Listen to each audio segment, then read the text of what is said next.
Nos últimos 13 anos, o Partido dos Trabalhadores promoveu um inchaço do Estado brasileiro. Nesse período, o PT criou 40 empresas que aumentaram os gastos e ajudaram a provocar a crise fiscal do governo.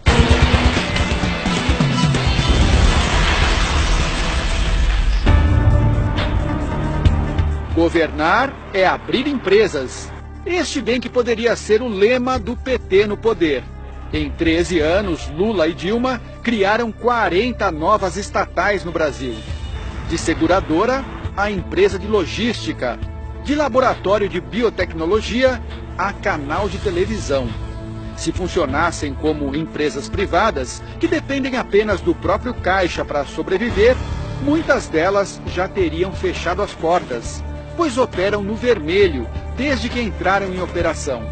É o caso da Sete Brasil, a empresa criada para produzir navios para a Petrobras, que acumula prejuízo de 26 bilhões de reais.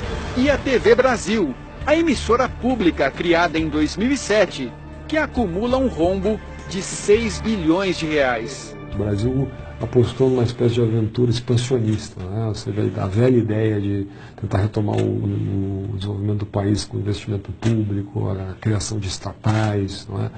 E aí eu acho que houve um estímulo ao consumo como grande saída no país. Acho que aí o Brasil se perdeu.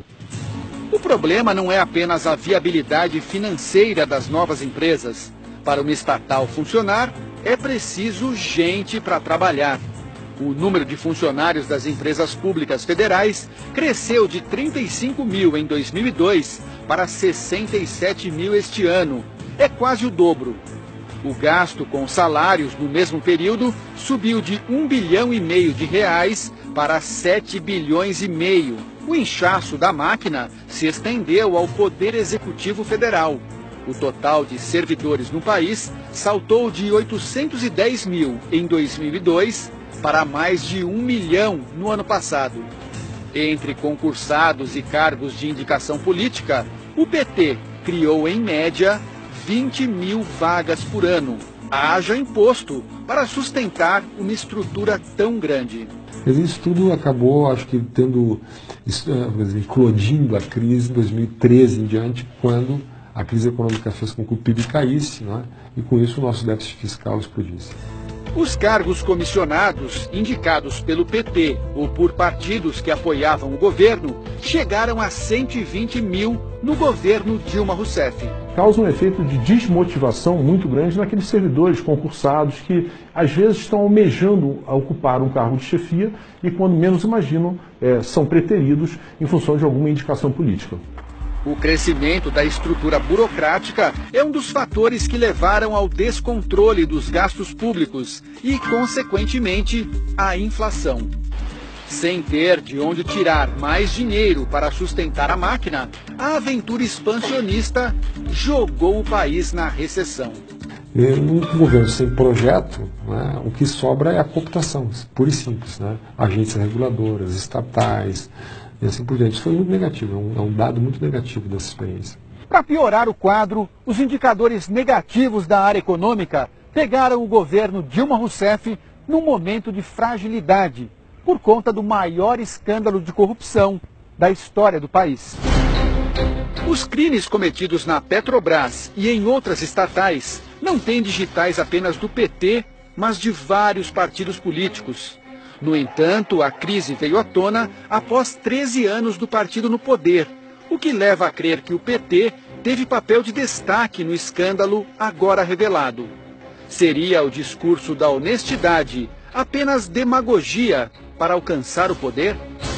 Eu acreditava naquilo. Quando eu deixei de acreditar, falei, peraí, eu estou fora disso. Não me confundam. E paguei o preço que tinha que pagar. Paulo de Tarso foi líder estudantil, guerrilheiro e petista. Nos anos 90, se decepcionou com o partido que ajudou a fundar. Na época, era secretário de Finanças em uma prefeitura petista no interior de São Paulo.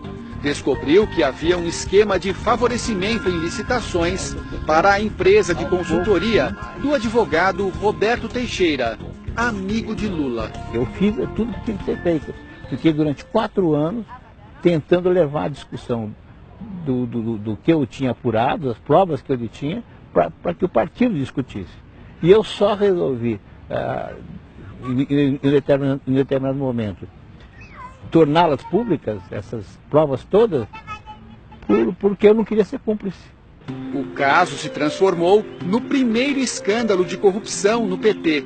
Expulso do partido, Paulo pagou um preço alto pela coragem de denunciar. Eu era o traidor, e como tal fui transformado em pária político. Eu sei as dificuldades que eu passei, né, de simplesmente o PT e seus dirigentes, militantes, impedirem até que eu trabalhasse. A assessoria de imprensa do PT disse que o partido não cria e nem gerencia cargos públicos e que fez um governo de coalizão durante os 13 anos, inclusive com o PMDB.